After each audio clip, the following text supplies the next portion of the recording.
day long I waited. The sun made its slow course across the sky, and I waited. I stood in the shadows, away from the crowd as they screamed and scoffed. I saw the hate in their eyes, and I was carried with them down the winding roads to the city walls. I watched it happen, saw them stretch him out on the wood, saw them pounding the nails into place, saw them lift him up. And all the while there is this screaming in my ears, people shouting abuse, people joking, everyone wound up. But death comes slowly, and while I stood there, motionless, fixed to the spot, punctured, everyone else drifts away. He isn't saying anything anymore. There's no magic, no fireworks, just the sun turning in the sky, the suffocating heat, and his life turning to an end, like when you wind a piece of catgut in your fingers round and round, pulling it tighter and tighter until it just snaps. That was what was happening to him, and I couldn't stop it. I just waited and watched.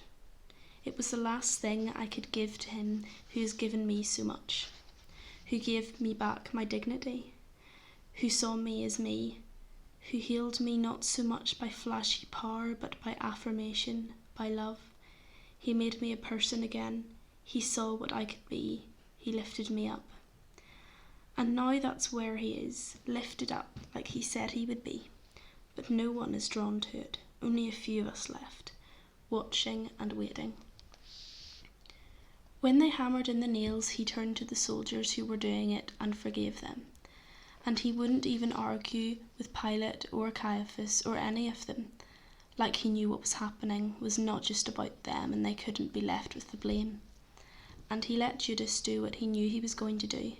And for one last time he even saved Peter from himself and stopped him from brandishing his sword as if he could take on the Roman Empire single-handed. But that's what Jesus has done. He has taken us all on. I see it in his dying, and that is why I feel so wretched, so tired. He goes on loving. That is the sheer, unstoppable force of it all. That is what today means for me. In the whole bloody roller coaster of this week, and especially in these last few hours, he has never stopped loving. Even when love had to be tough, even when truths needed to be told, even when he had no options left, no power to deploy, he went on loving. And that's why everyone fled. His love is too enormous. So complete, so daunting. It casts a shadow even longer and deeper than the sun itself. His light is that bright. And I just needed to go on looking at it until it set, until our hate, our greed, our envy, our spite had snuffed it out. In the end, there was only the murmuring of prayer on his lips, crying out to the God who had forsaken him. Everyone will be looking for someone to blame for this stupid waste of life, this assault on love, this killing of the man who showed me humanity, showed me God in a way I had never known God before. Everyone will be queuing up behind Pilate to wash their hands.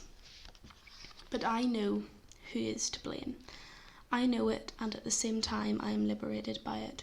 You see, it was me. I watched them put that cross upon his shoulders.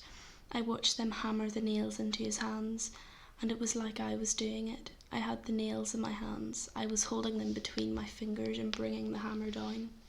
You see, it was my stupidity, my pride, my envy, my spite that got in the way, that got it wrong, that put him up there. Each one a nail hammered home. And I don't just mean me, but all the me's that make up a crowd, that make up a world. But I can only take responsibility for my part of it. That is why I am watching. That is why I am still waiting. We didn't know what to do with a love like his, so we destroyed it. But as I looked at him on that cross, I was at the same time convicted and at the same time released. They have taken him down now. All I can see is an empty cross, the space where he has been.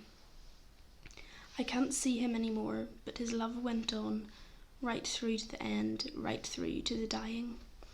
Even when everything and everyone had rejected him, and he was alone in the last struggles of expiring life, there was love.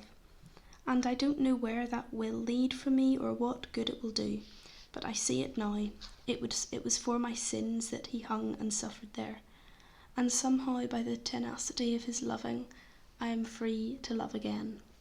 So forgive me, and laugh if you want to, but I am going to go on waiting. I am going to try to go on loving. In a way, I want to put myself up on the cross, but I don't need to. He has done it for me. He has taken all the sins, all those nails, and he has borne them, consumed them, and transformed them. That's what I've seen in his dying, and it makes me want to weep for grief that we could have been so stubbornly stupid, and for joy that a love such as this has visited our hearts. Now they are burying him, and soon the sun will set and today will be over. It is cooler now, the world a little darker. Tomorrow the Sabbath, but I have not quite finished here. I will wait, and when the Sabbath is done, pay my respects, do my duty, offer my thanks.